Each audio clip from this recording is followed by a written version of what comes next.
Welcome to This Week in Royal History, where we take a step back in time to revisit the pivotal moments and influential figures that have shaped the course of European history. From epic battles to royal scandals, from grand coronations to turbulent successions, this weekly series will take you on a journey through time and across borders, revealing the incredible legacy of those who wielded power and the indelible mark they left on history. The Tudors Dynasty Podcast.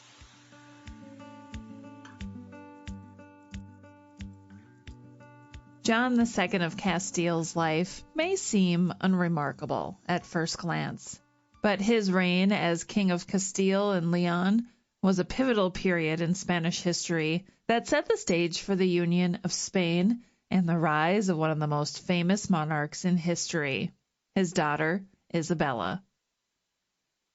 Despite his disinterest in governing, John's reign was marked by significant events, including the marriage alliances he formed with other European powers, his patronage of the arts, and his establishment of a new code of laws. John's first marriage to his cousin Maria of Aragon was a political union that produced one surviving son, Henry IV of Castile. Maria's death in 1445 was a blow to John, but he found happiness again in his marriage to Isabella of Portugal. Their daughter, Isabella I of Castile, would go on to marry Ferdinand II of Aragon, thus uniting Spain and creating the powerful Spanish monarchy that would dominate Europe for centuries. John's legacy may have been overshadowed by the accomplishments of his daughter, but his reign was a crucial period of transition in Spanish history that set the stage for the country's future greatness. It was on the 6th of March, 1405, that John II of Castile was born.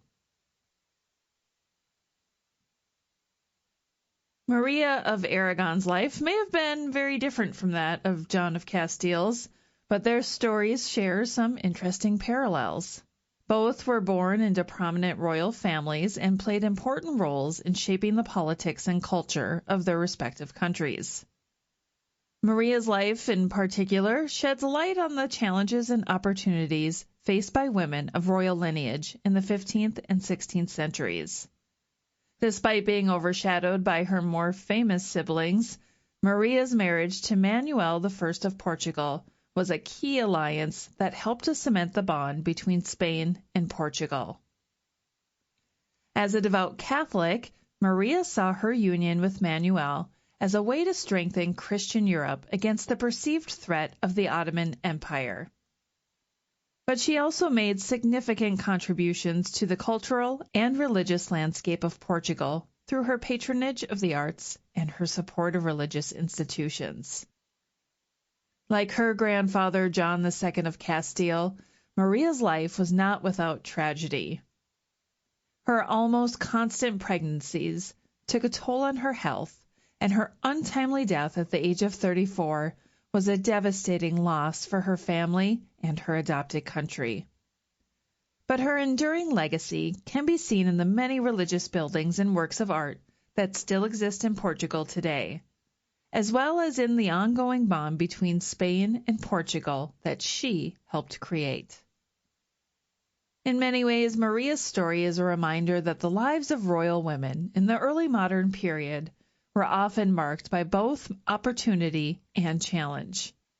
Despite facing many obstacles, Maria was able to make a significant impact on her adoptive country and the wider world, leaving behind a legacy that still resonates today. Lady Margaret Douglas, daughter of Margaret Tudor and niece of King Henry VIII, lived a life filled with drama and tragedy. She faced imprisonment in the Tower of London twice, was declared illegitimate, and lost family members to death and assassination. She was also secretly engaged to Lord Thomas Howard, a member of the powerful Howard family, which resulted in their imprisonment and Thomas's death in the Tower. Despite it all, Lady Margaret remained a resilient and formidable figure, remembered as a woman of great intelligence and strength in the tumultuous Tudor court. It was on the 7th of March, 1578, that Margaret Douglas, Countess of Lennox, died. Beatrice of Castile's life may seem like a typical story of a medieval noblewoman. Born into a prominent family, married off to a foreign prince, and spending her days managing the affairs of the household and raising children. But her story is so much more intriguing than that. Despite being the youngest of 6 children, Beatrice was a woman ahead of her time. She was not content to simply sit back and watch her life unfold. She actively participated in the affairs of the kingdom and was educated in the customs and language of her adopted country, setting her apart from previous foreign queens. Her marriage to Afonso IV of Portugal was a partnership in every sense of the word.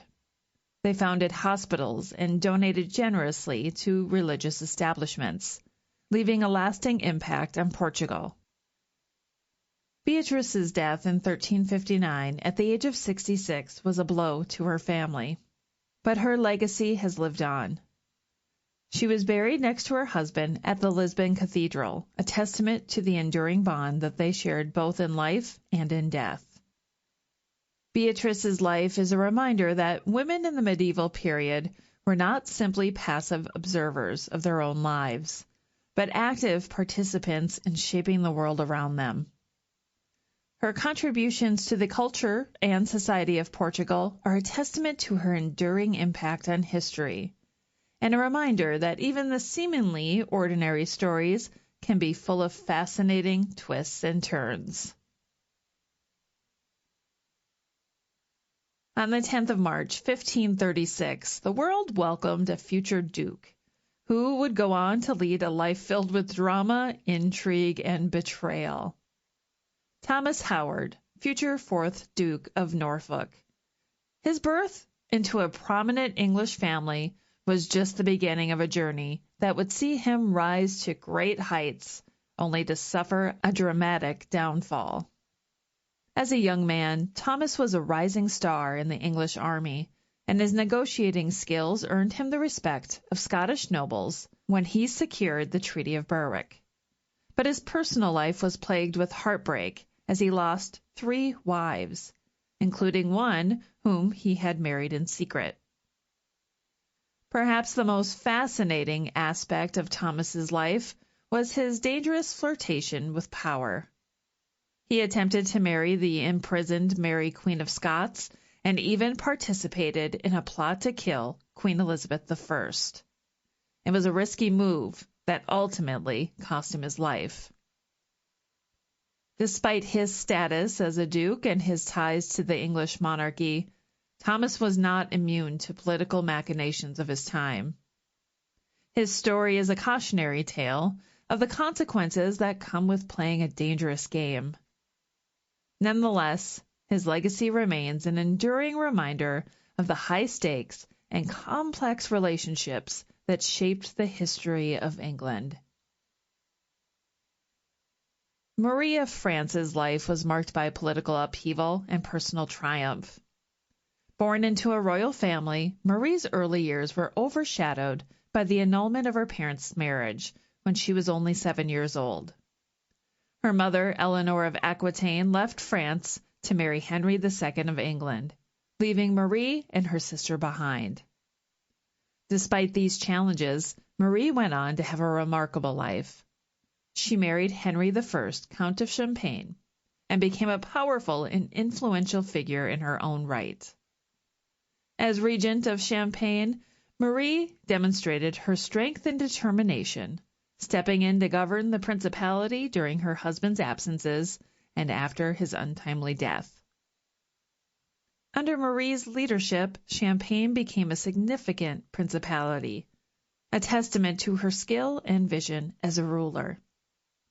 Overall, Marie's story is a testament to the resilience of human spirit in the face of adversity.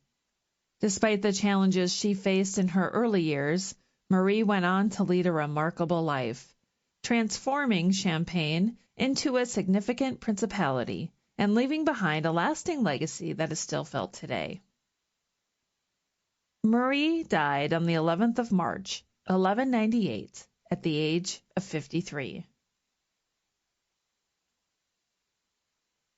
Mary of Woodstock's life may seem like that of a typical medieval noblewoman, with her early dedication to the church and her upbringing in a prominent royal family.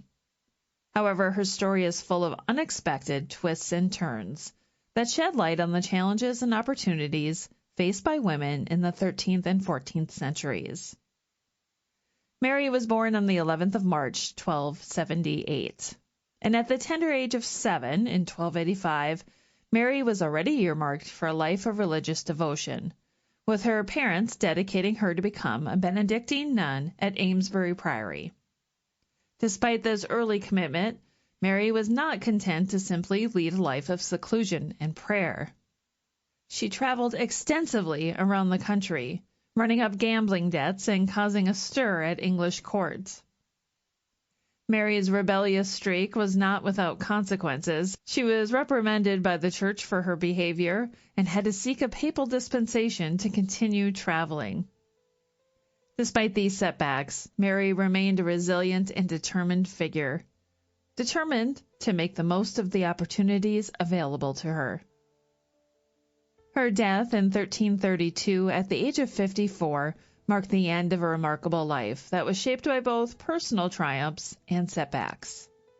Her legacy lives on, however, as a reminder of the resilience and strength of women in the medieval period and their ability to shape their own destinies in the face of adversity. And that concludes This Week in Royal History. This episode is always so much fun to do, and I hope you were able to take something away from it today. Until next time, I'm Rebecca Larson. Thanks for listening. Thanks for listening to this episode of the Tudors Dynasty Podcast. You can follow and support the Tudors Dynasty Podcast on Facebook, Twitter, Instagram, and Patreon @Tudors Dynasty.